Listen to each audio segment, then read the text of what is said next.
welcome to the Beltway Wars Invitational Week 5 recap show. As always, with my co-host Patrick Wilton. Say hi, Pat. Hi, Pat. And with your actual host, Adam Jackson here.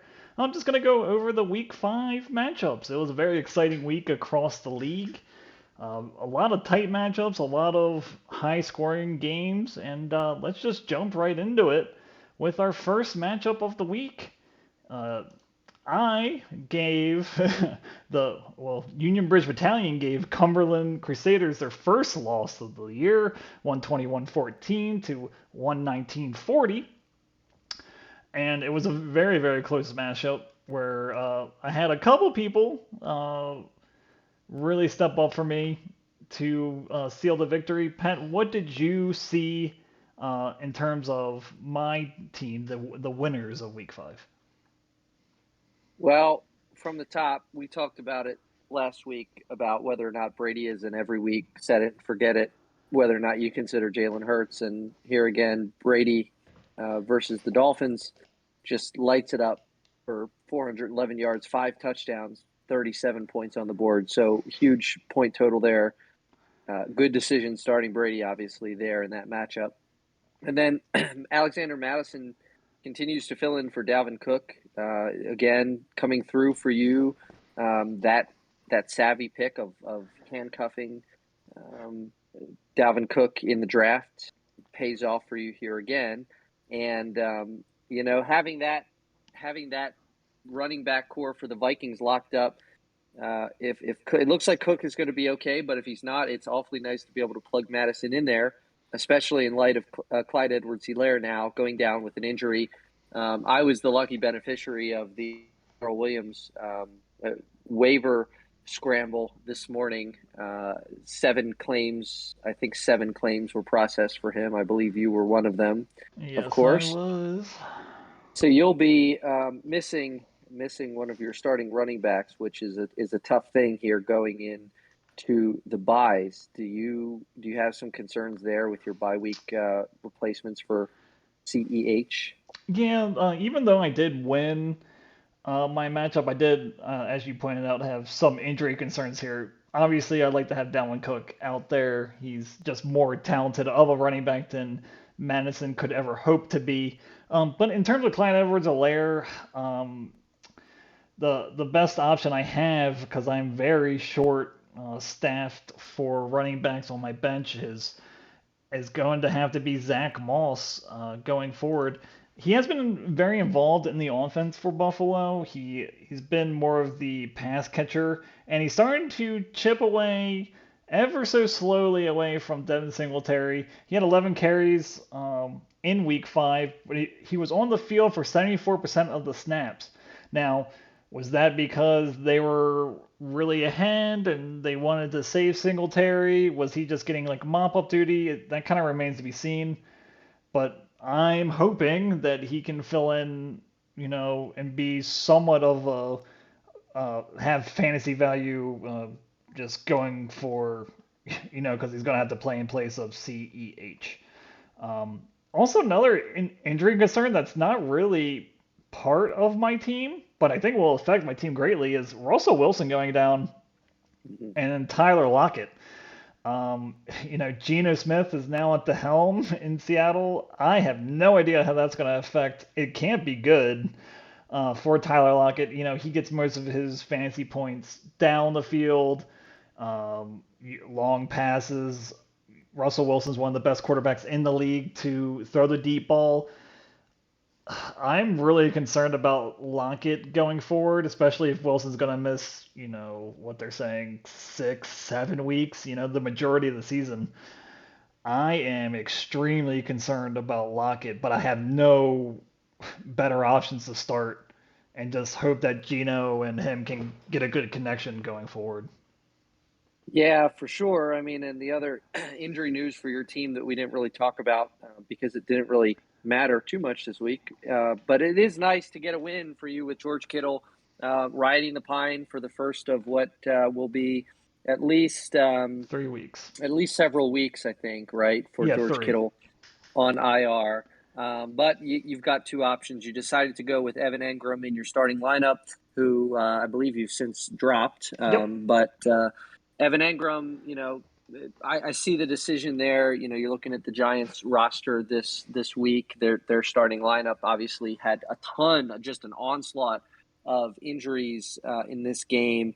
So Engram ends up getting catching all four of his targets for 55 yards. 7.5 fantasy points. Fine. Like we've talked about in previous weeks, I would kill for that right now. But you do have Hunter Henry there on the bench. You got to like that he caught 6 of 8 balls for 75 yards and a score. There continues to be kind of a timeshare at tight end for the Patriots, but you like to see Henry scoring 16.5 fantasy points. And I'm guessing, he's going to be a lock it in kind of starter for you while Kittle is on IR. Yeah, I think that he is not as not as gifted as a blocker as John Smith is. I think he's mainly just a red zone target. And just looking at his rankings right now, ninth in PPR for tight ends. As you know, tight ends very very uh, not a lot of options in terms of tight end. So anytime you can pick up a top 10 in scoring tight end is that's good enough for me. So yeah, I think he's a set it and forget it for as long as Kittle is out.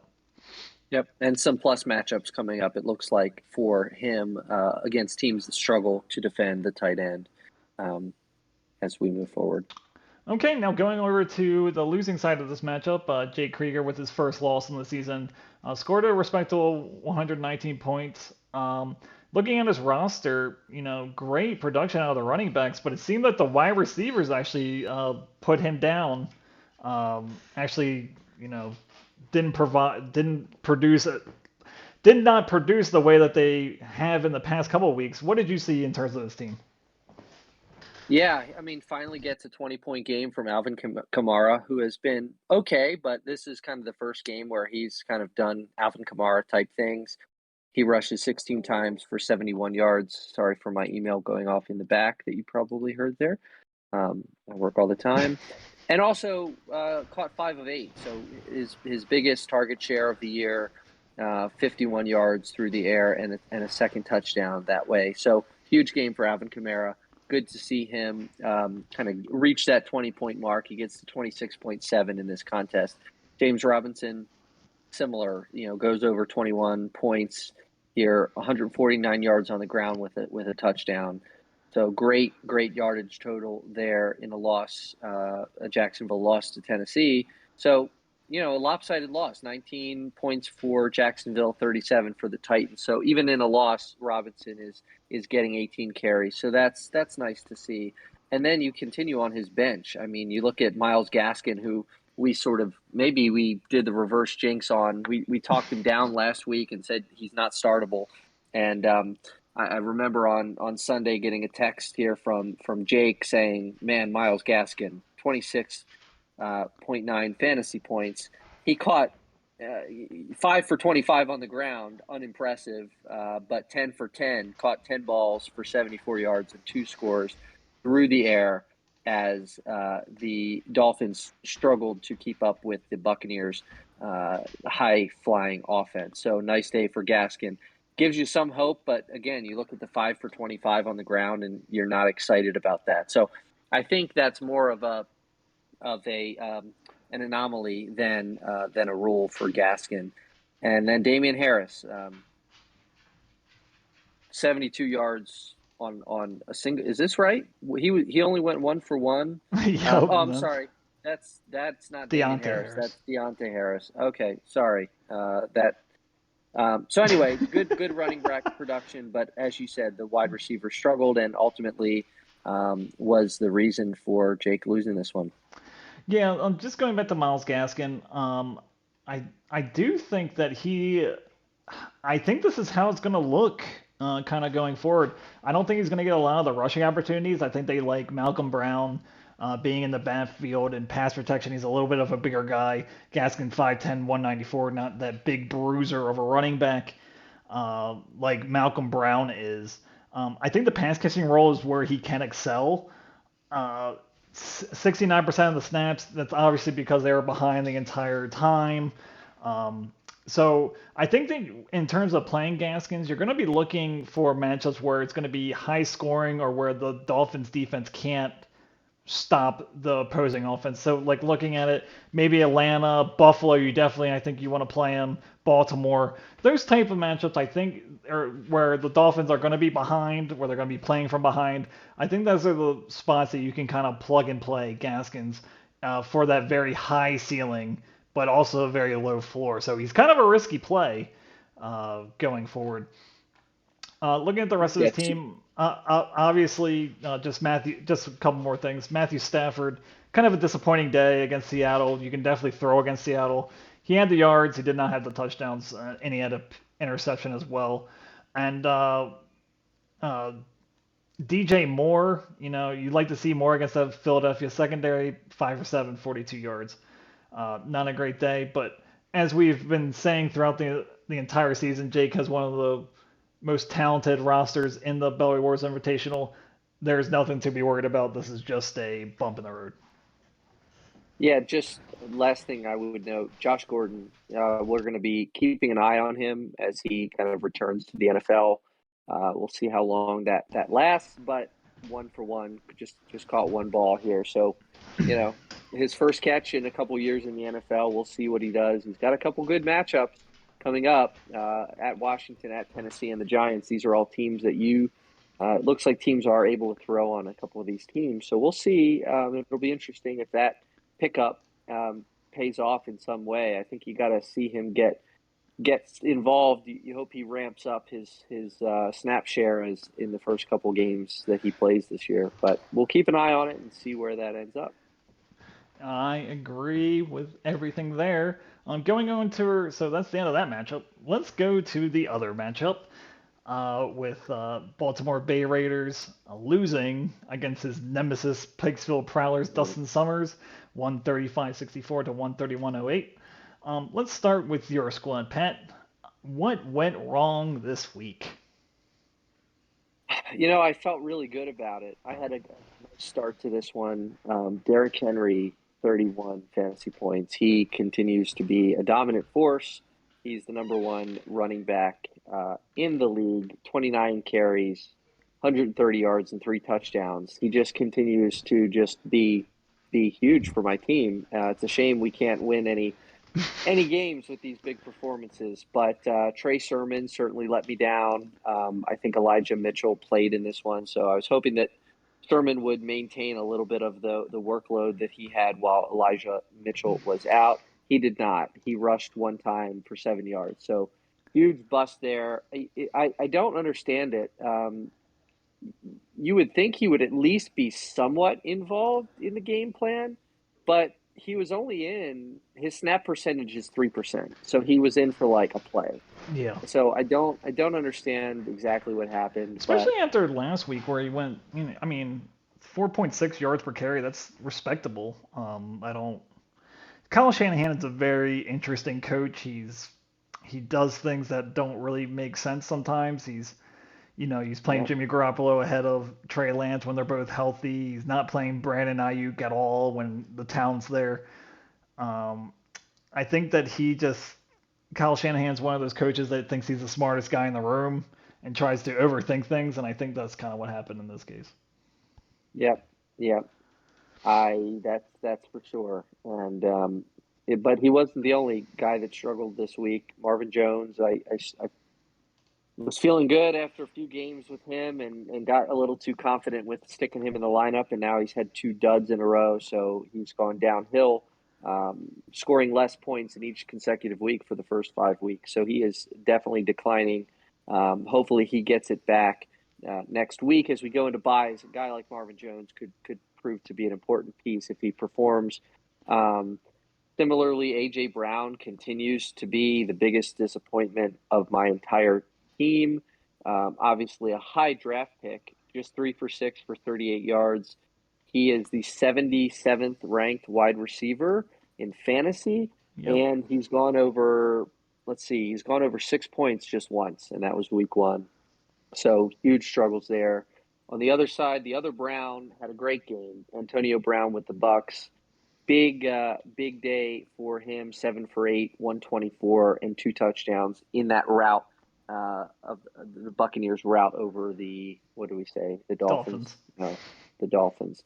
So big game there for him. My concerns at the running back position are still have a couple bench pieces. Jamal Williams was still involved with the Lions offense. Michael Carter for the Jets had a nice day, his best game of the season, 13 fantasy points there. And obviously picking up Darrell Williams on waivers. He's going to be a startable commodity for me, and I will certainly try to take advantage of getting him into the lineup. Jumping around a little bit here, but Calvin Ridley obviously missed this game with some Yeah, it was personal, undisclosed. some personal issues. So just a huge bummer there. Not even hurt, but misses the game. Hope everything is all right for him, but could have used him for sure in this 4-point loss to, as you say, my nemesis Dustin. I dropped to 1-4, which is not Not where you feeling want to too be. good. No. Not where I want to be. So, I will say that just a couple things on your squad. Robert Woods, another comeback, another great game. 12 catches, 150 yards. Finally seemed to bust out a little bit out of Cooper Kupp's shadow. You'd like to see that 99% of the snaps, 14 targets, all pointing in the right direction for you in terms of Robert Woods. I think there are better days ahead for AJ Brown. I think he was hurt. I don't know if he was just trying to get his, just trying to get back in the motion. He only played 64% of the snaps. I don't know if that was just game script because they were ahead. I think he's still a little injured, even if they say that he's not. I think there are definitely better days ahead for him. And my one question is, you picked up Taylor Heineke. What is your Yeah. thoughts behind that? Like, Just trying to, what's the? yeah, Because you're obviously starting trying Dak, so what's the? trying to simple, just trying to beat the waiver wire on week 7 when Dak is on bye. I don't typically carry 2 quarterbacks, but thought that Heineke, after the first 4 weeks, had built up enough of a track record that I wanted to get him for my week 7 matchup before he was gone. So Okay. just kind of getting ahead of the waiver wire. All right. Going over to the winning side here, Dustin Summers now 2-3 on the season with a 135.64 week 5 in total points. Went with Derek Carr here, 7 points. Let's take a look at his other quarterbacks. Jameis Winston had a great day, and Teddy Bridgewater had a good game, and also Baker Mayfield had a great day. So he continues to pick the wrong quarterback. It didn't bite him in the butt this week, but he has 4 quarterbacks and he continues to pick the wrong one. Did he? I think he might have picked the correct one last week, but it Yeah, was he very did. close. Yeah. So obviously a nice day from Nick Chubb. The oh my gosh, was it DeAndre Swift, great game. Um, what was the thing that most impressed you about Dustin's squad this week? Well, certainly not his quarterback selection. That is for sure. The running backs were strong. Nick Chubb in a big this I would say, this Cleveland team, this is probably the best Cleveland has looked uh, in a bunch of years. They're finally starting to look pretty decent and starting to put together. Chubb, a big game here in a big, this was a high scoring loss, but a nice day for the offense. I mean, he really was dominant on the offensive side of the ball. 23 fantasy points. That's great. I mean, this is what your running back should do. Your high pick. He's got 4 of his 5 games in double figures. So, and his usage is Yeah, is look at pretty. his snap count. It's ridiculously low for how talented he is. It's low, but when he's in the game, he's getting rushing attempts. So he's now had 3 games of over 20 fantasy point, or I'm sorry, 20 attempts on the ground the last 3 weeks. So he's got the workload, even if he doesn't. You don't particularly like to see a low snap percentage, but when he's getting used, it doesn't really matter too much. The receivers, a couple of his receivers let him down a little bit here. We talked about how he's got a couple guys. Jerry Judy went down a couple weeks ago and went on IR. Um, there was some concern about Cortland Sutton, who sat on the bench but had a great game. But the starters here, Laviska Shenault, not a good game. You know, after Chark goes down a couple weeks ago, you think Shenault is going to step up. He had one catch for 58 yards, so 1 for 3 is not what you'd want to see out of a guy who's stepping up into a bigger role for his offense. Um, Terry McLaurin also struggled in this one. Heineke was not good. McLaurin and Heineke connection was not efficient. 4 for 11 for 46 yards.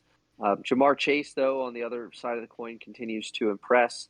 His chemistry with Burrow, 159 yards and a touchdown against the Packers. So a good game there. I mean, at the end of the day, his performances from Chase and from his running backs were enough to just edge me out here in week 5. But um, you know, overall, I think his team, he's kind of got a middle of the road team. He's 2-3. If he picks the right quarterback, and if Swift continues to perform the way he has as the number 7 running back in fantasy, then Dustin is going to stick around and be in the playoff hunt. I think. Yep, I would agree. Just the thing on Chenault here, just and also going with Marvin Jones, that they're gonna go with how Trevor Lawrence goes. If Trevor Lawrence is sharp, they're gonna be the obviously the main beneficiaries there. But if he struggles and he has these rookie games where he's not reading the defense correctly, he's throwing a lot of interceptions, they're getting way behind, and then the game script just goes out the window. I think that the floor on both of those wide receivers, Jones and Chenault, is very very low. Last final thing on Dustin's team, Mason Crosby going 4 for 7 in field goals, still scores 15 points, which is hilarious to me because he still Mm, hit 4 field goals, but missed an yep. extra point. It was a wild day. I don't know if you watched that game at all, but it was very wild in Cincinnati uh, Yep. in, ter- Yep. in terms of that. Well, Uh, before we get yeah. off of this game, let's go back since we're making fun of the quarterback selection. Let's put ourselves on the record again Okay. this week for looking ahead to Week 6. So I'll tell you the matchups here. So Derek Carr, who has gotten the start for Dustin for the past 2 weeks, Mm-hmm. struggled this week. Next week he is going to be at Denver. Um, a defense that has proved to be one of the top defenses in the NFL. So that doesn't seem like an obvious start to me on the surface.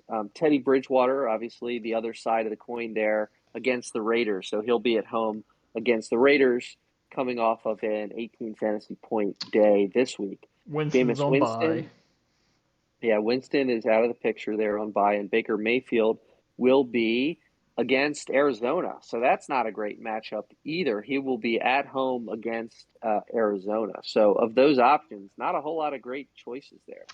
You know what?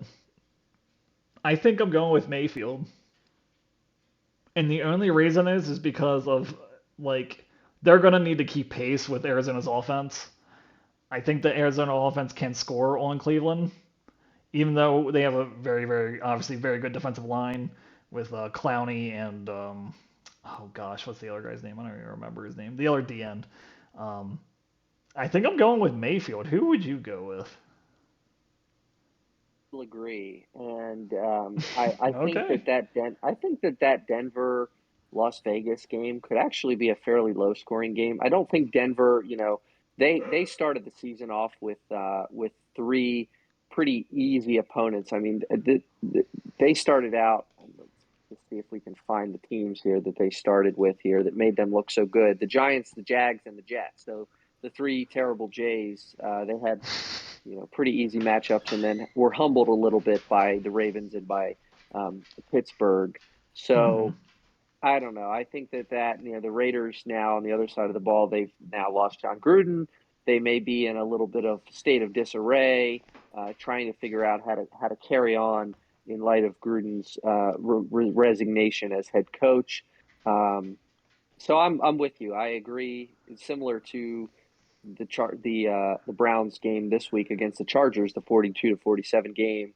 They will have to throw the ball to keep pace with Arizona. So I think that's an easy decision in my Okay. book.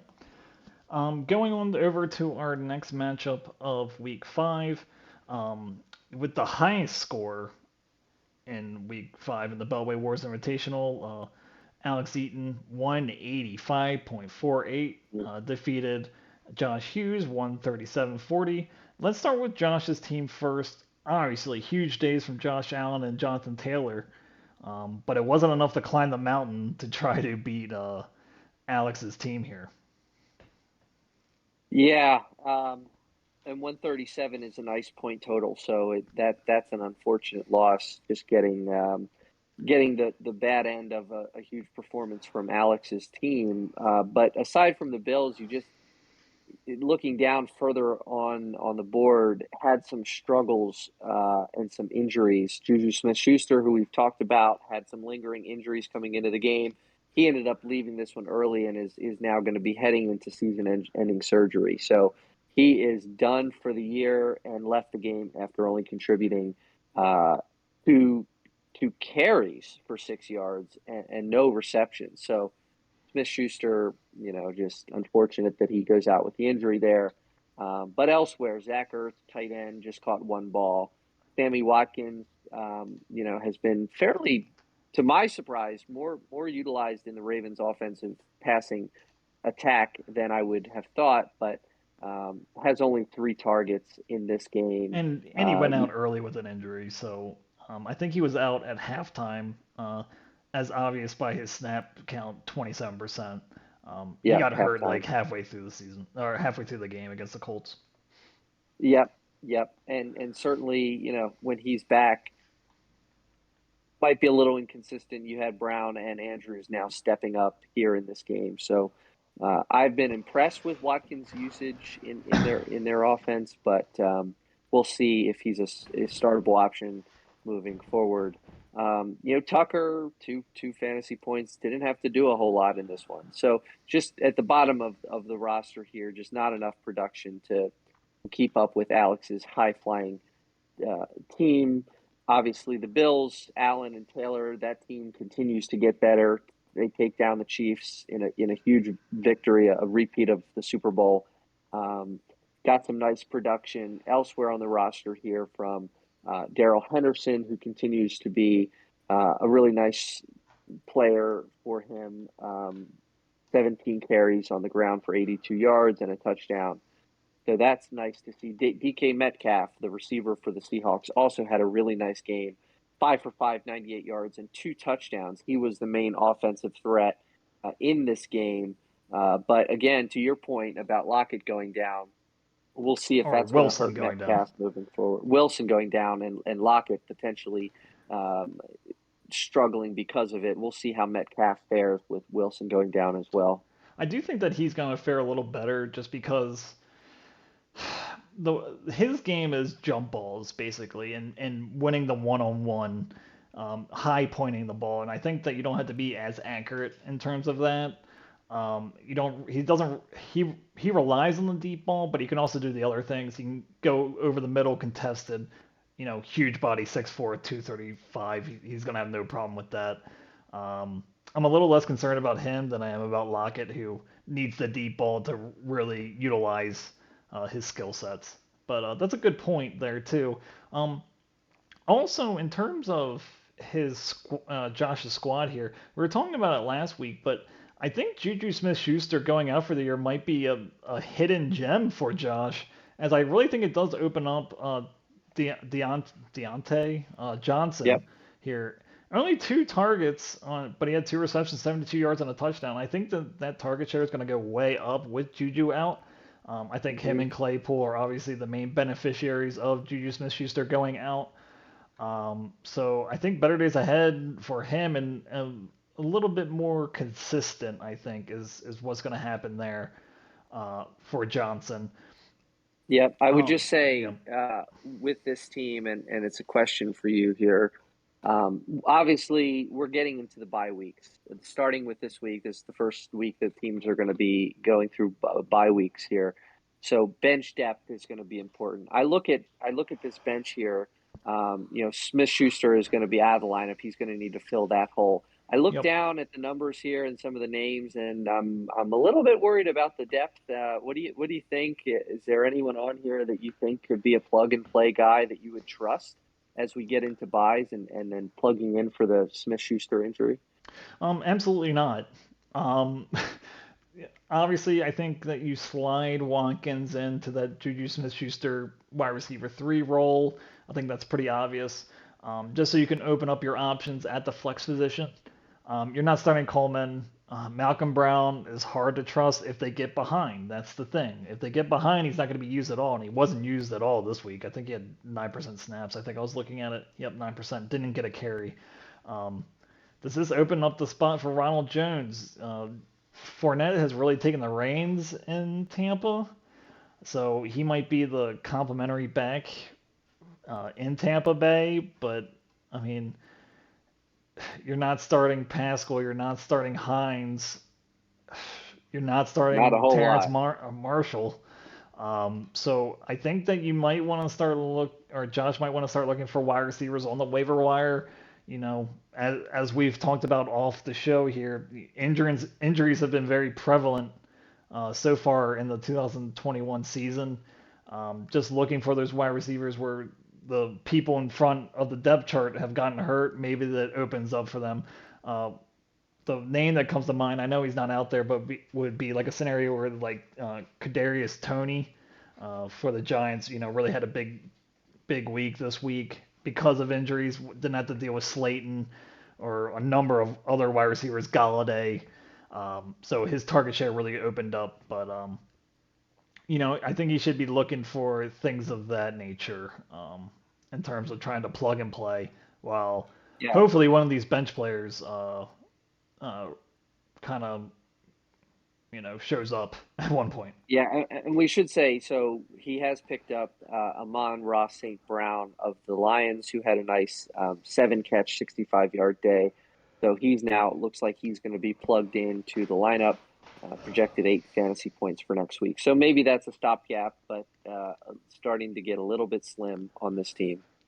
Okay, now going over to the winning side of this matchup, Alex Eaton owns Mills Oysters with 185.48. Obviously, the high total in week five, but didn't get out of the week without some huge injury news and injury implications to a squad. Pat?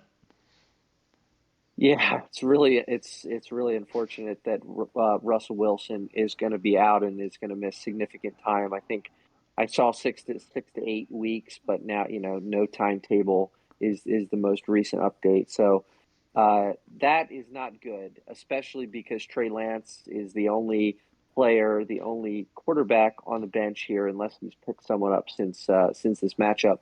But so Trey Lance is going to be in there. Obviously, a huge point day. Nice to see some of these wide receivers perform with huge days. This despite only 9 points from Russell Wilson, he gets 29 points from Marquise Hollywood Brown in a huge Monday night Ravens victory, another miracle victory. Mike Williams continues to pop off for the Chargers, 32 fantasy points, 8 for 16 in a huge 47-42 shootout versus the Browns. He scores twice in that contest. Devontae Adams also 16 targets, 206 yards, and a score. Big, huge numbers. I mean, that's probably the biggest point total for three starting wide receivers of any team this year in the Beltway Wars.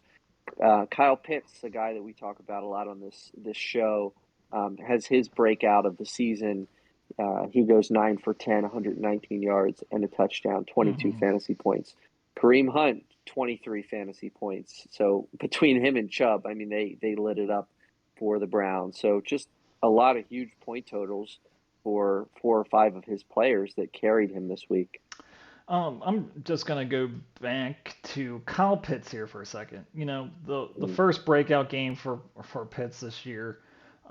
69% snap count, but got 10 targets, the most of his season. 9 receptions, also the most. 119, also the most. His first touchdown. So on career highs in terms of fantasy totals, fantasy stats. Is this what we're going to see going forward for Kyle Pitts, or is it going to be somewhere in the middle, or are you not a believer yet? I'm getting there. He's getting the targets. He had 9 targets last week, 10 targets this week. Um, Obviously, Ridley was out for this team, so he stepped up and filled a void that they had. So, I mean, that was really his first opportunity to sort of step up in the pecking order, and he caught 9 of 10 targets. So he caught everything that was thrown his way. Um, they're going to be on bye here in week 6. So if you're Alex, you'd almost like to see them play to have him keep up the momentum. Mm-hmm. But it's a bright spot, and he's a guy that now you can trust to confidently, I think, put in there when they're back from bye in week 7 at Miami, a team that has given up a ton of points. So um, I think he might be a matchup play moving forward still, but he's the best tight end on this fantasy team, and you go with him. Yep. Just one final thing on Alex's team. I think it's the end of the road for Chuba Hubbard. I think that Christian McCaffrey will be back this week. It was surprisingly close to coming back last week, but I think they wanted to hold him out for another week. He's with the questionable tag. So that's definitely some points he's gonna have to try to find something to do with David Montgomery continuing to be out. Um, 15 points is nothing to sneeze at, and it's going to be hard to replace going forward. Yeah, one last quick note Yep. here. I agree with you. Absolutely, Hubbard's out, and that's gonna, he's gonna be a little bit more crunch at running back because David Montgomery is still, he's on IR. He's gonna miss a few, three. It looks like 3 to 5 weeks is going to be the window for Montgomery. So that's unfortunate news. But Kareem Hunt will step into the running back 2 position. And he's got plenty of guys here that he could plug and play, I think, in the flex. Well, maybe not too many guys, but I think he will figure it out. But receivers, we just talked about how good they are, and then I checked out the numbers here, and Yep. Devontae Adams is the number 4 wide receiver in fantasy. Mm-hmm. Um, his waiver wire acquisition, his free agent pickup earlier in the season, Mike Williams, is the number 2 wide receiver. And Hollywood Brown, quietly or not so quietly, is the number 6 wide receiver in fantasy football after 5 weeks. So Yep. that's huge. I mean, he's got the 2nd, the 4th, and the 6th best wide receivers. He's 3-2, and if those guys keep playing the way they are, assuming he can find a stopgap at quarterback, another team that we're looking at in playoff contention. Yeah, and imagine what Hollywood Brown would be if he caught one of those touchdown passes in Detroit. That's right. He That's dropped right. 3, so he'd probably be well within the top 5 if he would have caught 1 or 2 of those touchdown passes. Yep. Going on to our next matchup, um, I think definitely the closest matchup of Week 5. Scott Barnett pulling it out of the hat at the last second, 151.98 to 150.96. Getting the huge day from Mark Andrews, 36 points on Monday night to seal the deal for Scott. What else did you see for Scott's team this week? So how did this work out? I didn't follow this one closely, but was it down to Monday night and needed a huge thing out of Andrews, and that was that You was the are only correct. wow. So that's like the Monday night miracle He needed for 35, he got uh, 36.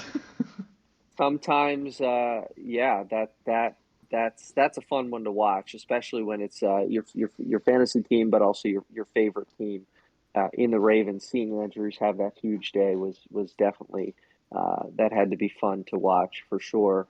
For Scott, starting from the top, Tannehill still a bummer. I mean, not good. Henry is the guy. Tannehill seems to be more fake than real here this season. He's just has least effective day of the year in terms of throwing the ball, only throwing 22 times there. So not a lot of volume for Tannehill. While Henry on the other side of the ball is I think 29 carries. So Tannehill continues to struggle, and then just got enough from other guys on this team. Hopkins had a nice day. DeAndre Hopkins there in Arizona. He struggled last week, I believe, but followed it up with a nice 6 for 9, 87 yards and a score. Chase Claypool, we talked about the Smith-Schuster out, how it could open up, it could divvy up the targets to Claypool and to Deontay Johnson a little bit more. Claypool 5 for 6 for 130 and a score here, so that's great to see. Um, Not a whole lot else. Ezekiel Elliott continues to be great. He's had 3 weeks now going over 20 fantasy points, 24.2 this week, 21 carries for 110 yards. So he is turning in consistent production. He's the number 5 ranked running back in fantasy right now. So really nice. Scott has had a really fantastic week here, and still on the bench. Javonte Williams is a running nice kind of running back to have on your bench as we go into the bye weeks. Third best running back on this fantasy team. He's probably going to be in the lineup as we start getting into some bye weeks here. So overall, a solid performance from Scott. Obviously, Andrews, I believe, is now, let's see, the number 2 ranked tight end. So he has stepped up into elite territory as the Ravens have now figured out that they win games when Mark Andrews is involved. Yeah, just a couple things. Is just to round out Scott's squad here. Ezekiel Elliott, I think that the Tony Pollard kind of timeshare has kind of been overblown. Still 21 carries on 60% of snaps. Uh, been over 5 yards a carry for each of the last 3 weeks. You're still plugging Elliott in. You're not worried about Tony Pollard. I think Elliott is the most trusted back in that system in terms of pass protection, in terms of running the ball. I think the Tony Pollard has been kind of overblown in terms of that. Going into something very, I think, could be interesting down the road that might not be. Marlon Mack getting 5 carries, 47 yards. Are they trying to showcase him for other teams? It kind of seems like that. He looked great on Monday night in the few carries that he got. I mean, hit the hole hard and you know was was effective in his 5 carries. If Marlon Mack's on the move to, let's say, San Francisco, let's maybe Miami, that's looking for a running back, or hell, even Baltimore, um, he could have some real big fantasy value if he gets out of that like that timeshare in Indianapolis. And he made it well aware that he wants to be moved, and he might be traded, and he could go to one of those teams where he becomes a running back too. Maybe I would, and that was the hope I think that Scott had picking him up a few weeks ago. That he demanded a trade 2 weeks ago, and Scott smartly snapped him up in the hopes that that would happen. I I can't imagine that he would be launched directly into a feature role. It would be kind of a waiting game, a wait and see thing, but certainly could happen. We'll see now that we're starting to have some injuries. I think the Chiefs were mentioned as a potential landing spot now with Edwards-Helaire going down for a few weeks here. So I don't know. It's just We'll see. something He that I thought definitely, was yeah, interesting that could really yep, shake up his team if the trade is actually pulled. yep. Okay, now going over to Tom's team here, Finksburg question marks 150.96. Uh, nice day out of the running backs, and Mike Evans continues to make us eat our own words after the post draft analysis. What did you see here, Pat? Well, Emmanuel Sanders doesn't look like he's going away. A third straight double-digit fantasy point game for Emmanuel Sanders. The Bills' offense looks great.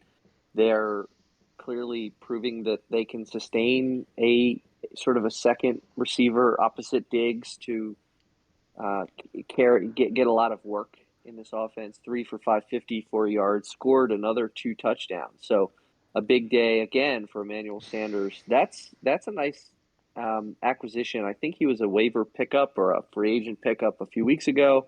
Um, he's the Wish there was 18th a ranked way. Yep, receiver in fantasy, he right? was So added from free agency, correct? yep, so smart there. Debo Samuel continues to he only was not very efficient, 3 for 9 through the air, 58 yards, and but did score a touchdown. I believe that one was on the ground. So they're figuring out some interesting ways of getting Debo involved in San Francisco. A nice day for him. Just looking kind of down on the bench, we see Kadarius Toney, who you mentioned earlier. We talked about how the Giants have a lot of injury issues, and Toney stepped up in this one, catching 10 of 13 for 189 yards. Didn't get into the end zone, but that's obviously a ton of work for the rookie. Um, and he looks like he's going to have an opportunity with all these injuries to carve out a role and build his chemistry with Daniel Jones. So he was on the bench this week.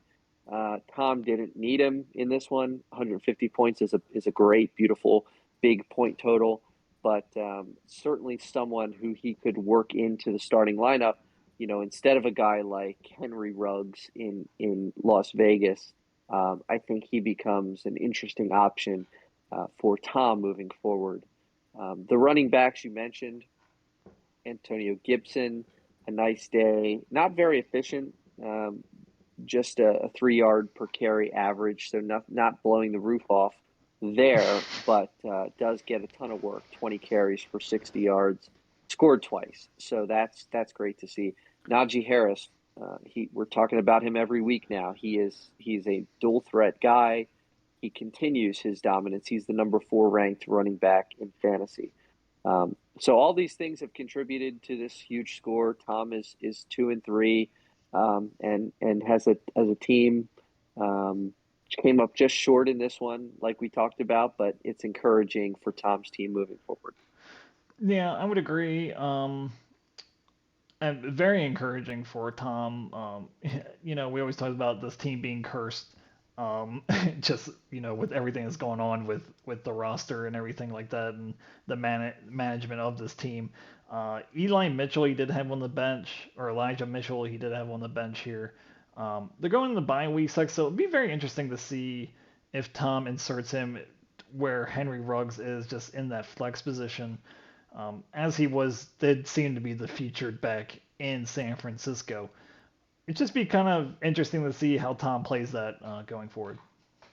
Yeah, he's got guys. And one thing I wanted to follow up on, Yep. a good call by you a couple weeks ago with the declining production for Melvin Gordon, who was on the bench for Tom in this one. He continues his decline. His workload continues to sink. He's now down to 9 carries in each of the last 2 weeks. So he struggled in this one. 9 attempts, 34 yards. His And second straight game not in the end zone, so his workload is declining. and So he's good now call by dealing with you. a hip injury. So Yeah, is this right. going to be the breakout week for Williams? That remains to be seen. But Yep, I think that he's slowly but surely losing his grasp on the starting role. yep, Okay. potentially. Going on over to our next matchup here, we had Pasadena Penguins coming up again. Razor thin margin here, uh, getting the win against Michael Kranz here, 101.96 to 188. Yeah. Kranz almost took this one with the monster day from Lamar Jackson, 41 points. Looking down at the rest of the roster, it wasn't wasn't much good news. What did you think about Kranz's week 5? No, tough. And again, the Giants' injuries, two of them on this in the starting lineup. Barkley, the big one. We thought he kind of got back to form over the last couple of weeks and scaled up his work, but ended up, I believe, leaving this game.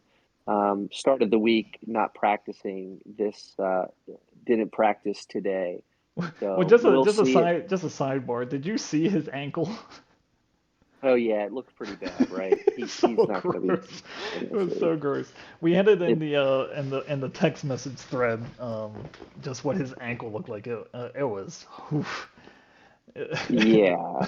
So I don't know how So long he's gonna be out, but it certainly looked like more than a week or two. It might be longer term than that. I mean, ankle injuries for running backs when you're cutting, and the guy that's already coming off of an injury, just not looking good after this one for Barkley.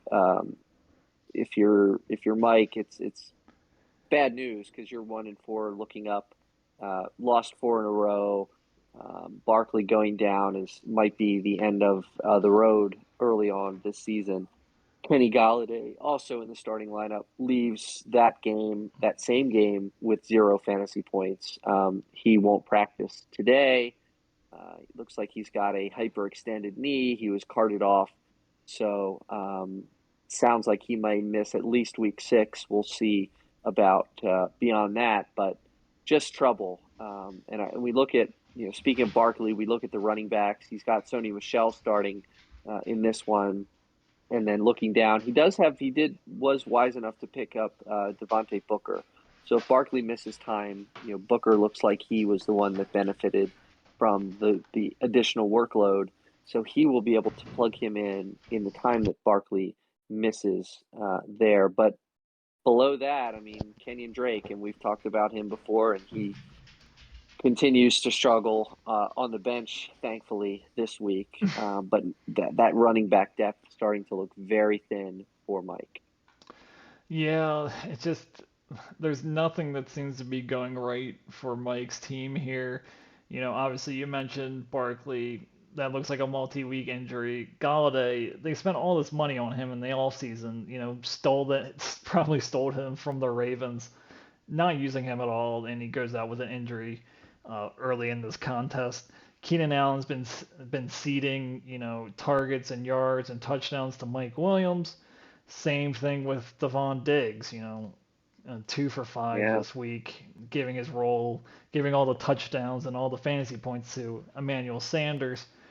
Um, you know, I just don't really know what else to say about the squad. I think there's like going to be okay. Well, the one good thing that he does is he does have Devontae Booker, so you can just plug and play him for Saquon. Yep. But there's not a lot of good news on this team. He might have to just try to find the best matchups. Maybe try to swing a trade for Lamar to try to get another skill position here. I have no idea how he's going to salvage this season. Yes. Tough sledding ahead, I Yeah. think. Going over to the winning side here, Syracuse, Pasadena Penguins, 101-96. Low total, below her projections for week 5. Um, there's some things to be concerned about with her squad, and why don't you tell us about them, Pat?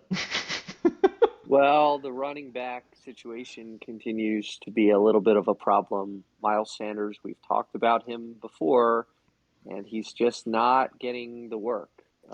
He's the 30th ranked running back. He was drafted to certainly be better than that. 11 carries in this one's for 7 fantasy points. So did catch 5 balls, but if they're not getting into the end zone and he's not getting too much production on the ground, he just continues to disappoint five here five as catches for 6 yards. Let's. yeah, so that he's tackled in the backfield probably on half of those. So Yep. the Eagles, I think, still struggling to find out how best to use him. I still think he's a good player. I don't think the Eagles have quite figured out how best to use Miles Sanders. Chase Edmonds also struggles in this one, just 6 carries for Chase Edmonds. And this is not like it was a blowout game. This was a low scoring, dragged out game against the 49ers. And for him to only get 6 carries, and I haven't looked at the numbers for Connor, but probably got outperformed and outsnapped by Connor in this one. Chase Edmonds, just looking at his snap total, um, about on pace with what he had been doing, about in 60s. So Hmm. that's okay, but his rushing attempts just way down this week. Yep. Um, we can't go a week without talking about Cordero Patterson, so let's talk about Cordero Patterson. Another nice game. He's the number 3 running back, quote unquote, um, for Sarah here. 14.9 fantasy points. He carried the ball 14 times for 54 yards, but also caught 7 balls for 60 yards. So the definition of dual threat. He has another nice game here and helps get Sarah the razor thin victory. Um, Tyreek Hill, 7 for 13, continues to dominate the targets for the Chiefs offense, is the number 3 wide receiver, but does appear to have a bit of a quad injury. He missed practice today.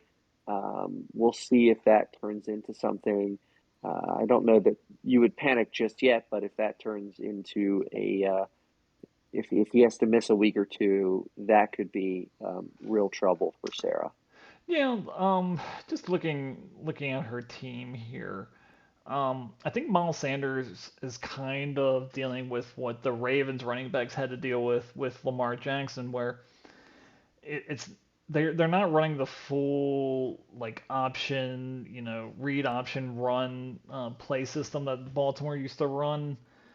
Like I would say back in like 2019, 2018, but in like the Ravens offense with the Philadelphia, I don't think that Hurts is really looking towards the running backs, to throw the ball. Where if he's checking it down, he's just going to be running like Lamar Jackson is.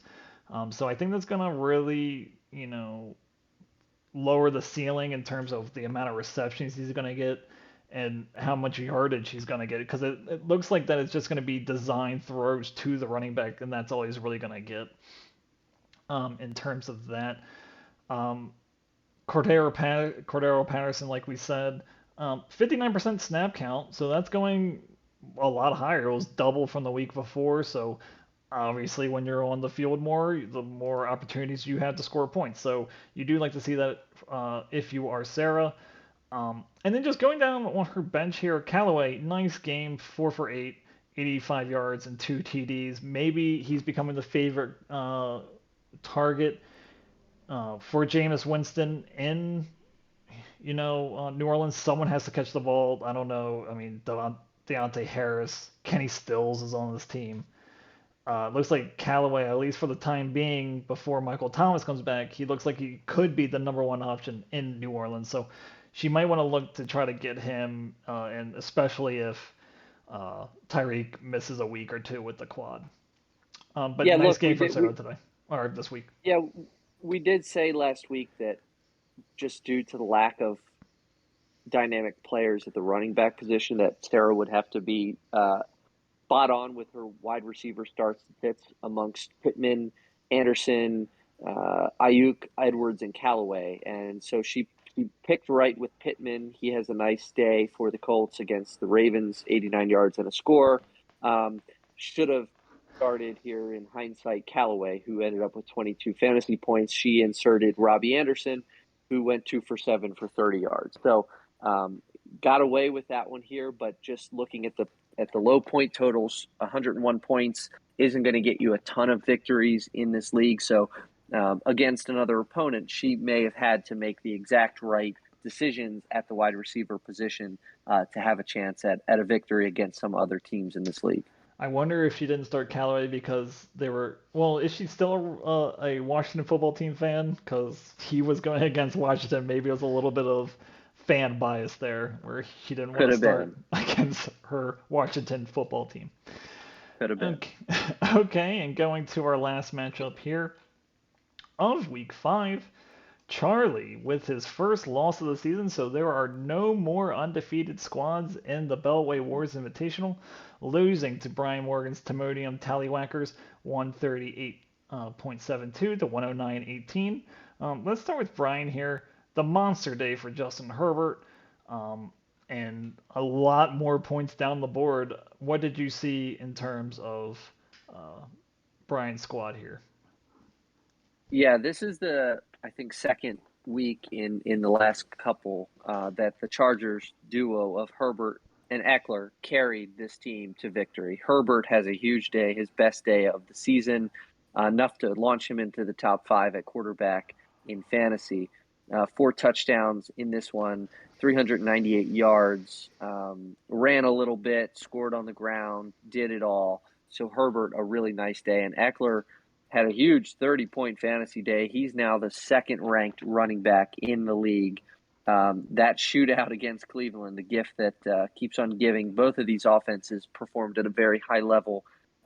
He rushed 17 times for 66 yards and scored twice, but also caught 5 balls for 53 yards. So Eckler, nice game here as a dual threat. CeeDee Lamb, just looking further down the board here, gets back on track after struggling the last couple weeks, actually. 4 for 6, 84 yards and a touchdown in a big win. Cowboys scoring a lot of points here against the Giants. Nice to see CeeDee Lamb involved in that offense a little bit more than he has been. You mentioned Fournette earlier. He continues, he's in the flex spot here, continues to look the part as the lead back for the Buccaneers. They scored a lot of points in this one, too. Um, didn't really need the running back to do a whole lot in here, 12 carries, but did get into the end zone, caught a few balls, 19 fantasy points. So nice day all around there. And then did have some guys on the bench that put up some points here. Has Damian Williams for the Bears, so that's surprising with um, Montgomery out. Um, Damian Williams is the guy in Chicago, and he performed very well, 15 fantasy points. So interesting that he doesn't really have a place for him right now. He's got Fournette playing, and he's got a lot of points for Damian Williams on the bench here. Um, It's a nice problem to so have. it As absolutely someone is, with no running especially backs. running back position. Yep, absolutely. Just going over a couple of things with Brian's squad here. Um, Eckler, I think he's kind of flying under the radar of just how good he's been. 30 points last week, 28 the week before that, 19, 18, 11. So it's just been going up in usage. Uh, I think that he's going to end up in the top five at PPR running backs when the season's over. I think that might surprise some people as long as he can stay healthy. And I'm going to make a bold prediction for Austin Eckler against our Ravens. I think that he will be the number one running back after week 6 against our Baltimore Ravens. I think that he will score the most points in week 6 at the running back position. Wow. Okay, that that's that's sad. I I don't was like watching that. Jonathan Taylor destroy us, and I think Austin Eckler is way better. Yep, yep. Just let me ask you this question here. So we Sure. just talked about how Sarah's weakness and critical weakness was at running back position. Do you see that here for Brian at the wide receiver position? We mentioned Lamb, but he's been up and down.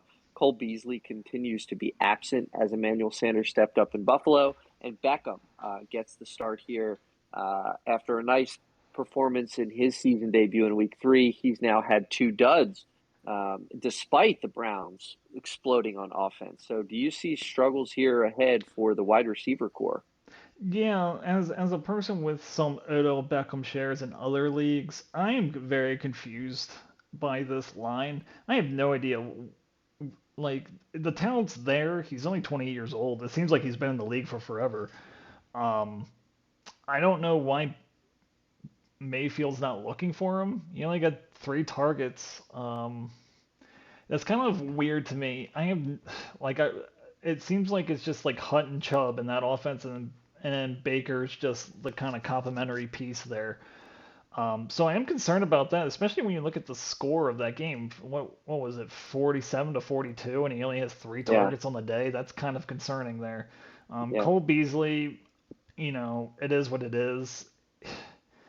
He- in that offense, there's so many mouths to feed, and Josh Allen's going to get his rushing touchdown points. I think Cole Beasley's very effective in the red zone, between the 20s, you know, catching the ball out of the slot.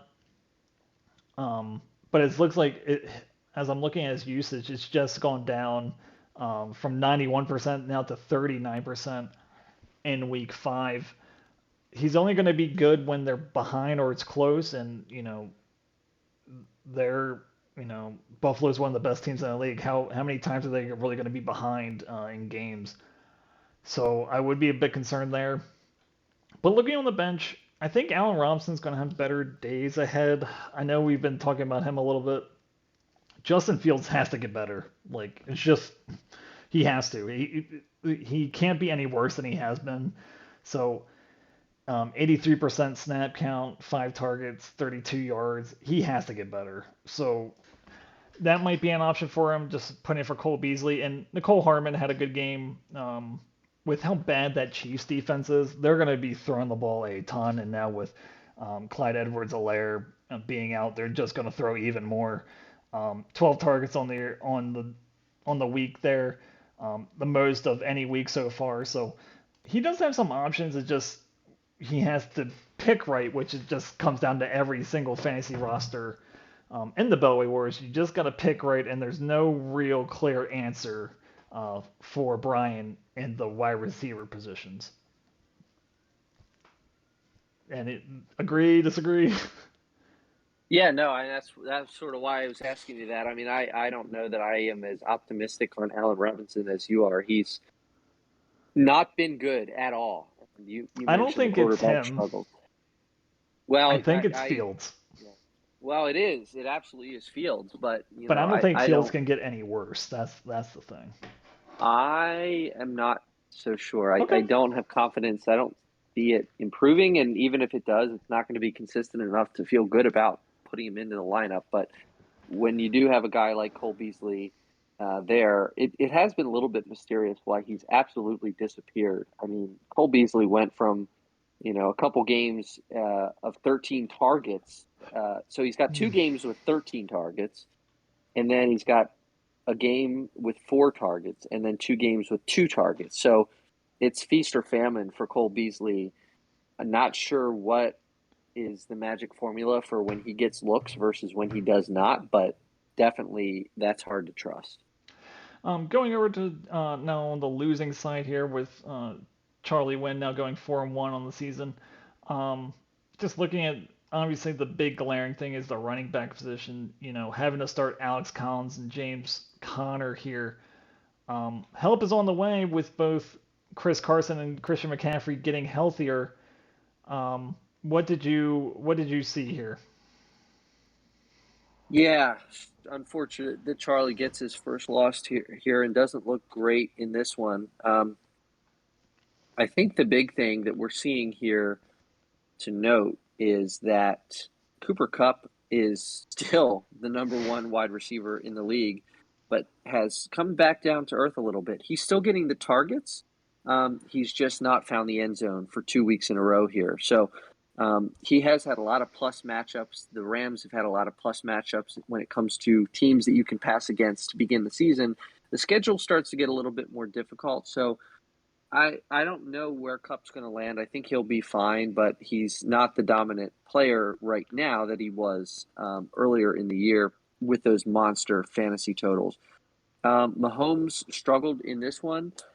It's interesting. The Chiefs have played some pretty good opponents here, but they've now lost a few games.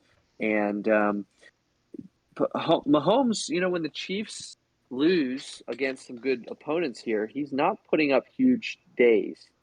This was his worst performance of the season, his first time under 20 points. So, not trying to raise the alarm on that, but just that he is human despite what a lot of us think of him. He's still an excellent quarterback, but this was just a rough day. Did start Alex Collins at running back in this one on the Thursday night game. That was something we talked about last week. Carson is obviously hurt and on the bench. I think our question there, what was our question there? Alex Collins or James Conner, I think. Collins or James Conner. So And he ends up played starting both. both of them. Yeah. So Collins did get the work, 15 carries. Didn't score. Conner did score with less carries. So both of them serviceable in the running back role here. Just elsewhere, we talked last week about Dawson Knox at tight end. You made a point to call that out as a smart play last week. He follows that up with a huge win, in a huge game for the Bills in this victory over the Chiefs. He's now the third ranked tight end in the And league. another tight end or another player that was added from waivers was dropped originally by Josh Hughes himself. So Yep, yep. So another miss for me in terms of the tight ends. This was a nice pickup for Charlie. Um, he'll be fine. We've talked yeah, about how great and talented this team is. He's missing his top two running backs in McCaffrey and Carson. Um, so, he can play 500 ball here and even have another loss or two in the coming weeks while his team gets healthy. But when they're at full strength, they will be, they're definitely a playoff caliber team. Um, Tim Patrick, I just wanted to give him a shout out on the bench. 7 for 9, 89 yards, continues to be a viable fantasy option. Has had 4 of his 5 games, between 11 and 13 fantasy points. So he's hitting double figures. He's getting a huge percentage of the snaps here, right. over 90% in the last 2 games. So he's an option to slot in as we get into the bye weeks moving forward. Yeah, just one thing on Pat Mahomes here. Already has what is it, 6 interceptions on the year. That's kind of uncharacteristic for him. He's usually a lot better with you know not turning the ball over and things of that nature. So Mm-hmm. just that's something that's gonna cumulatively hurt your weeks if you're throwing 1 to 2 picks. It's 2 to 4 points each week that's being taken off the totals. Um, it seems like he's just trying to do a little too much, just because their defense is so bad. Um, I mean, nothing you can do. You're rolling him out every single week. He's still the number one quarterback, but we might be seeing the end of those truly, truly monster weeks from him, that we've seen in the past, where he just, um, wins the week for you single-handedly. Those days might be a little over, at least for this season, just because of how their season has been constituted and how much he's trying to do. It looks like. Yep. Okay, and that is the end of our show, everyone. The week Well, hold five. on, hold on, hold Go on. ahead. Just real quick, looking ahead, I do like looking ahead Okay. to the next week just to see the matchups here. Um, I am in a must-win here against Scott. Scott sitting at 3-2. I'm at 1-4. I really desperately need a win. It's projected to be pretty close. Um, on the bye situation, I think I don't have too many concerns. Well, other than Calvin Ridley, who missed this past week, he's going to be on bye. Um, and then Scott has a bye for it doesn't really have any significant buys this week. Nope. So He's at I'm going full to be strength. going up against a full strength Scott. So I'm a little bit worried there. You are going to be taking on the Pasadena Penguins. You and Sarah are going to lock it into battle here in week 6. How you feel there? I actually, for once, feel pretty good about this. I don't know why. Um, she has a little bit of banged up issues here. Um, Tyreek, being banged up, Chase Edmonds being banged up, and has a bad matchup against that Cleveland front seven. Um, yeah, I'm just kind of liking my matchups here. I think that I should be able to get off to a good start on Thursday night with Tom Brady going against the Eagles. We'll see how that plays out. But I feel pretty good. Yeah, yeah. Just elsewhere on the slate here, looks like it could be a close one. Josh versus Brian. Josh is sitting at 2-3. Brian sitting at 3-2. That one is going to be a close one. Hmm. Couple lopsided ones also. Jake projected right now to crush Michael Mike's Crane. team. And let's just take a peek here. Yeah, Hmm. obviously with Barkley and Galladay slated to miss, filling in there. Going to need another defense to start. Doesn't currently have a second defense, so he's going to need to be trying to stream this week. That being Mike. We'll see if Lamar Jackson, if that game ends up being a shootout with the Chargers and Lamar Jackson carries over his momentum. That may be the only shot that Mike has to win this one against Jacob. And then elsewhere, Charlie, could be a get healthy game for Charlie's squad. Mm-hmm. Huge blowout right now projected because Alex does not have a backup for Russell Wilson. He's got Trey Lance on the bench, but Trey Lance is on bye. So he is going to need to find another option at quarterback to stream this week. Same thing, Kyle Pitts. We just talked about his breakout. Jared Cook is on the bench, so maybe starting Jared Cook against the Ravens in that one, which, is a plus matchup. The Ravens have not shown that they have defended the tight end very well. So we will see. Yeah. And just going over Last, to the yep, go ahead. yeah, no, last game. Can't forget about Dustin versus Tom. Both of And these look who teams he sitting has at starting. injury. He's got Baker Mayfield starting. Yep. It's like, is So he listening to us right now? Is that happening? yeah, right, exactly. If we were live, or he's got telekinetic powers here. Yeah, we'll see. Tom has some injury questions. We should just note Antonio Gibson missed practice today. It's still a little early in the week to see if any of these things are going to be serious. Julio Jones hopes to get back. He looks like he returned to practice after missing 2 straight weeks, so that will be big. Although that could be, you always Well, wonder with guys coming back from injury if they get into the lineup, if they're in there to be more of a decoy, or so keep an eye on that. and he has some bye week issues with Debo Samuel and Elijah Mitchell being on bye this week. So, um, very, big fantasy stars that he's not going to have available against Dustin this week. Yep. Yep.